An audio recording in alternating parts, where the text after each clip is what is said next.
Trong chạy video được càng lớn ấy, anh đang tham mass effect ឬក៏ mass transaction នៅពេលដែលអ្នកទាំងអស់នេះចេះ mass effect ចេះ mass transaction អីហ្នឹងហើយសំណួរសួរថាបងខ្ញុំរៀនកាត់វីដេអូហេតុអីបានខ្ញុំរៀន effect ច្រើនម៉េចសំណួរល្អមានន័យថានៅពេលដែលអ្នកទាំងអស់នេះចេះ effect ច្រើនណាយើងយក effect ហ្នឹងទៅឆ្នៃទៅលើវីដេអូរបស់យើងអញ្ចឹងមានន័យថានៅពេលដែលវីដេអូពី scene 1ចូល scene 1វា symmetry គ្នាវាមើលទៅវាតាក់ទាញជាងនេះដូចជាវីដេអូឧទាហរណ៍វីដេអូនេះដូចជាវីដេអូដែលយើងធ្វើបាន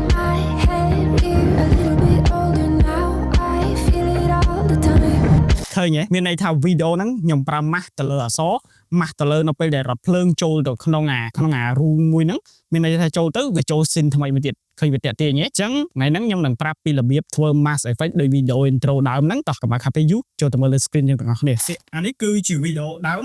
ដែលខ្ញុំនឹង play ឲ្យមើលសិនអូខេយើងបិទកុំព្យូទ័របែបហ្នឹងអានេះជាវីដេអូដែលយើង mass ចូលអូខេបានប៉ុណ្្នឹងមកយើងចូលវីដេអូដើមហ្នឹងយើងទៅរកកន្លែងដែលវីដេអូនៅពេលដែលយើងបិទកុំព្យូទ័រហ្នឹងណានៅពេលដែលយើងបិទមកយើងត្រូវរកចំណុចថាកន្លែងណាដែលយើងបិទអូខេខ្ញុំសុំ delete sound នេះចោលសិនកុំឲ្យវាលឺសូរញ៉ៃញ៉ៃអញ្ចឹងអ្នកទាំងអស់គ្នាចុចរមើលមកនេះខ្ញុំ scroll មកជិះមកអូខេនេះដល់កន្លែងនេះគឺវាបិទហ្នឹងបិទកុំព្យូទ័រយើងចុចអក្សរ M មួយមកដើម្បីដើរថាកន្លែងហ្នឹងគឺជាចំណុចដែលយើងត្រូវ mask ទៅលើ effect mask ទៅលើវីដេអូអូខេខ្ញុំបានប៉ុណ្ណឹងខ្ញុំចូល effect control តើមកអ្នកទាំងអស់គ្នាមករកពាក្យនេះពាក្យថា opacity នៅកន្លែងហ្នឹងយើងយកអារូបដូចបញ្ចូលយកអាហ្នឹងមកមាន draw ហ្នឹង free draw ហ្នឹងចុចលើវាអ្នកទាំងអស់គ្នាឃើញវា load mask មួយហ៎អញ្ចឹងយើងមកចុចនៅលើវីដេអូរបស់យើងអូខេខ្ញុំចូល live feed នេះខ្ញុំដូរវាឲ្យតូចតិចខ្ញុំយកត្រឹមតែ25មកមានន័យថា screen ហ្នឹងគឺវាតូចជាងមុនហើយអូខេឥឡូវខ្ញុំចាប់ផ្ដើមគូ rectangle មួយមកខ្ញុំចុចចំណុចនេះមួយចំណុចនេះមួយទៀតហើយនឹងចំណុចនេះមួយទៀត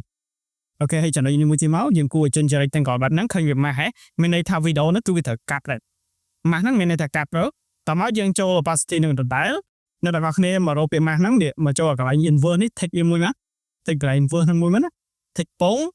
វានឹងដូរ mask របស់យើងគឺទៅ mask ឥឡូវវិញមានន័យថាវាត្រឡប់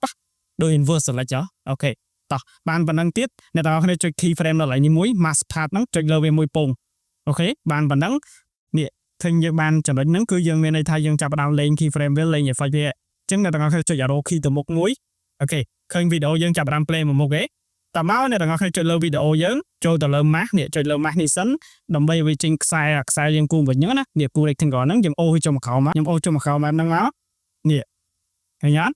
នៅពេលដែលយើងអូសចឹងហើយយើងចុចទៅលើ feed pin ដើម្បីឲ្យវាធំមកយើងស្រួលមើលយើងស្រួលអូសចឹងណាកុំឲ្យវាញ៉ៃញ៉ៃតោះយើងសារ៉េសារ៉ង់ឲ្យវាត្រូវក្បួនត្រូវខ្នាតមកឲ្យវាមើលទៅវាស៊ីភ្នែកឥឡូវខ្ញុំចុច arrow key ទៅមុខមួយទៀតឃើញទេនៅពេលដែលអ្នកទាំងអស់គ្នាចុចមកវីដេអូយើងគឺទៅមុខទៀតទេអញ្ចឹងយើងតោងវាបែបហ្នឹងរហូតមកនេះតោងបែបហ្នឹងឲ្យវាម៉ាស់បែបហ្នឹងមកហើយតើមកអ្នកទាំងអស់គ្នាបានប៉ុណ្ណឹងអ្នកទាំងអស់គ្នាមកចុចលើវីដេអូហ្នឹងយើងចុច arrow key ទៅមុខមួយទៀតមកនេះឃើញទេវាទៅមុខទៀតទេអញ្ចឹងអ្នកទាំងអស់គ្នា scroll បែបហ្នឹងទៀតមកអូខេតោងបែបហ្នឹងមកអូខេមានន័យថាវីដេអូហ្នឹងអ្នកទាំងអស់គ្នាត្រូវធ្វើបែបហ្នឹងមួយអញ្ចឹងរហូតតោងវាឲ្យផុតវីដេអូឥឡូវយើងទៅមើលបន្ថែមទៀតអូខេដល់ហើយនេះគឺខ្ញុំកាត់ចោលខ្លះមានន័យថាខ្ញុំយកចិត្តចុងចប់ហ្មងអ្នកទាំងអស់គ្នាត្រូវធ្វើបែបហ្នឹងមកនេះឃើញទេអូខេយើងធ្វើបែបហ្នឹងគឺវាដាច់ដល់ហើយកន្លែងនេះដោយសារផ្ទៃខ្មៅអញ្ចឹងខ្ញុំតោងផុតហ្មងមកនេះខ្ញុំតោងផុតវាហ្មងមកអូខេបានប៉ុណ្ណឹងមកអ្នកទាំងអស់គ្នាអាចទៅមើលនេះយើងចូលទៅមើលម្ដងទៀតមកនេះឃើញទេយើងក្រោយមកឃើញយើង play មកគឺវាម៉ាស់ហើយតែដោយសារនេះមានន័យថាចំណុចដើមនៃយើងបង្កើត key frame ហ្នឹងណាយើងត្រូវរុញវាមកមុខមួយទៀតដើម្បីបង្កើត key frame មួយទៀតរួចតបមករុញវាឡើងលើដើម្បីកុំឲ្យវានៅពេលដែលយើងចាប់ផ្ដើម play វាជាប់ម៉ាស់ហ្នឹងណាយើងរុញវាផុតវីដេអូមកមានន័យថាវាឡើងឃើញវីដេអូហ្នឹងហើយតោះឥឡូវយើង play ខ្ញុំចុចលើ key frame តើហ្នឹងខ្ញុំកាន់តែតោងវីដេអូផ្សេងទៀតយកមកដាក់នៅក្រោមហ្នឹងមកគឺនៅពេលដែលវា play ទៅវានឹងចេញទៅលើវីដេអូដែលយើងម៉ាស់មានន័យថាទៅលើវីដេអូផ្សេងទៀតទេតោះឥឡូវខ្ញុំអូវីដេអូហ្នឹងមកដាក់កន្លែងហ្នឹងមកអូខេខ្ញុំរុញនេះឡើងលើសិនខ្ញុំអូវីដេអូមកដាក់ចូលពងជាមួយខ្ញុំ play អូខេជាមួយខ្ញុំបរិយានេះតិចរួចខ្ញុំ play មើលឃើញទេបងមានន័យថាវាចេញមកវា smooth មែនទែនឃើញទេគឺវាស្អាតអញ្ចឹង Mac មានន័យថាយើងត្រូវអង្គុយ